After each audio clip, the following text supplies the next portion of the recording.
కాంగ్రెస్ ప్రభుత్వం ఏర్పడిన తర్వాత సీఎం రేవంత్ రెడ్డి గారు కొన్నిటిపైన మేము ఉక్కుపాదం మోపుతాము, డ్రగ్స్ గంజాయి మత్తుకు బానిసయ్యే విధంగా ఉన్నటువంటి ప్రేరేపించే వేటిపైననైనా మేము మా ప్రభుత్వము ఉక్కుపాదం మోపుతుంది అని చెప్పడం జరిగింది.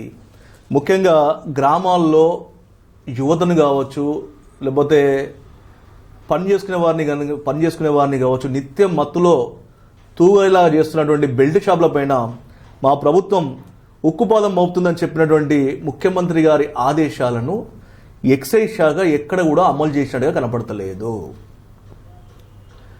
నడి రోడ్డు పైన బెల్ట్ షాపులు ఉన్నాయి, అధికారులు వాటి ముందు నుంచే పోతా ఉన్నారు. గతంలో అందరి టీవీ ప్రత్యేక కథనాలను ఆధారాలతో సహా కూడా ఎక్సైజ్ శాఖ ముందు పెట్టినా కూడా ఎక్కడ కూడా వాళ్ళు పట్టించుకోలేదు.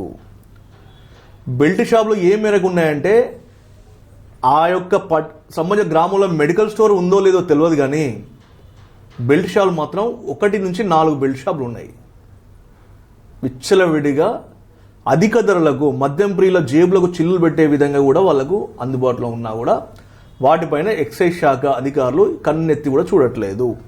బహిరంగంగా చెప్తాను. వాళ్ళు ఏం చెప్తానంటే ఎవరికి ఇచ్చేది వాళ్ళకి ఇస్తాను కదా, మేము మమ్మల్ని ఎవరు ఏం చేస్తారు అనేది బహిరంగంగా చెప్తున్నారు.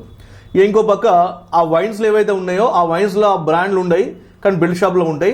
వీళ్ళే ఒక స్టిక్కర్ వేస్తారు, ఒక స్టాంపు స్టిక్కర్ వేసి మా దగ్గర మాత్రమే మీరు కొనాలి, మా దగ్గర కాకుండా కనుక మీరు బయట కొంటే మాత్రము మీ పైన మేము కేసు నమోదు చేస్తాం. అప్పుడు ఎక్సైజ్ శాఖ చెప్తాను అన్నట్టు. ఏంటంటే ఆ పైన మా దగ్గర కొనడానే వేరే కానీ పట్టుకొచ్చి అమ్ముతాడు కాబట్టి మీరు కేసు ఫైల్ చేయాలంటే సరే సార్ అని చెప్పేసి వీళ్ళు పోయి వాళ్ళ మీద కేసు ఫైల్ చేస్తారు. ఇది ఎక్సైజ్ శాఖ పనితీరు. ఇది మేము అనడం కాదు.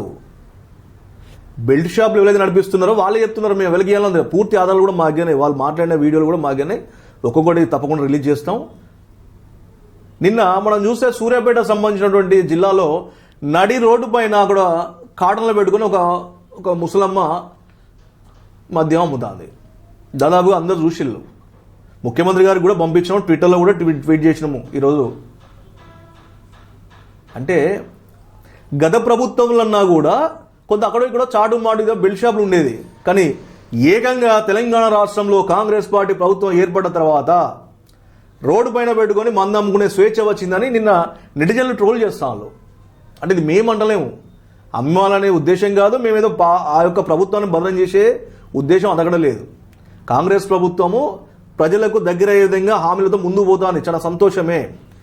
కానీ బెల్ట్ షాప్ల నిర్మూలన చేస్తున్నటువంటి రేవంత్ రెడ్డి గారి మాటలు ఏమైనాయి అని మాత్రమే ప్రశ్నిస్తున్నాం. రేపు అవసరమైన నిరుద్యోగులు కూడా ఏం చేస్తారు, బెల్ట్ షాపులు పెట్టుకుంటారు. రోడ్ల మీదే నడి రోడ్డు మీద బెల్ట్ మందులు పెట్టి అమ్ముతారు, పెట్రోల్ అమ్ముతారు. చూసి అక్కడ చోట పెట్రోల్ అమ్ముతారు. మనం ఎక్కడ ఏం చేస్తాం, బంకులో దూరంగా ఉన్నా కానీ కొన్ని విలేజ్లలో బంకులు లేని ప్లేస్లో మనము పెట్రోల్ కొనుక్కొచ్చుకొని పూసుకుంటాం బండ్లల్లో. అట్లే ఇప్పుడు బెల్ట్ షాపులు ఉన్నాయి అక్కడక్కడ. వాళ్ళు ఏం లేదు, బెల్ట్ షాప్ పెట్టడానికంటే మనకు ఒక పచ్చడి గుడ్డ చుడతాను, లోపల కూల్ డ్రింక్స్ ముందు కూల్ డ్రింక్ బోర్డు ఉంటుంది, వెనక మాత్రం ఇవి ఉంటాయి.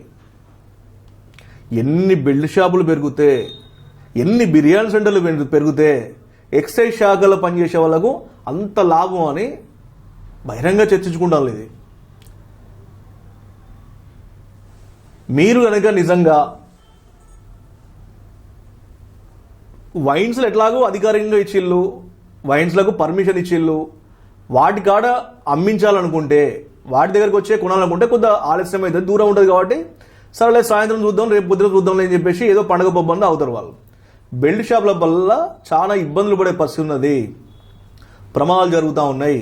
రేపు అవసరమైతే ఈ యొక్క ఆ అమ్మను ఆదర్శంగా తీసుకొని రేపు ప్రతి చోట రోడ్ల మీద పెట్రోల్ అమ్మినట్టే రేపు మద్యం కూడా అమ్మే పరిస్థితులు కనబడతాయి.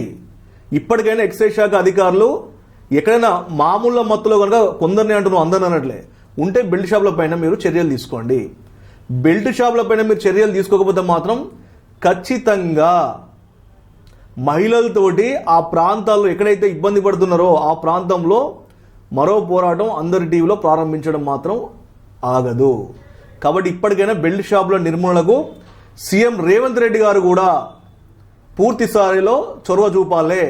ఇది మాటల ప్రభుత్వం కాదు, చేతల ప్రభుత్వం చెప్పుకునేటువంటి ఎమ్మెల్యేలు కూడా చొరవ తీసుకోవాలి, ప్రజాప్రతినిధులు చొరవ తీసుకోవాలి.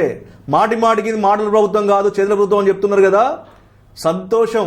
కానీ మద్యం మత్తులో ప్రమాదాలు జరుగుతూ ఉన్నాయి, మహిళల ఇల్లు గుల్లవుతా ఉంది, పని పక్కన పెట్టి ఎప్పుడు తాగుబోతులై తిరుగుతూ ఉన్నారు కొందరు.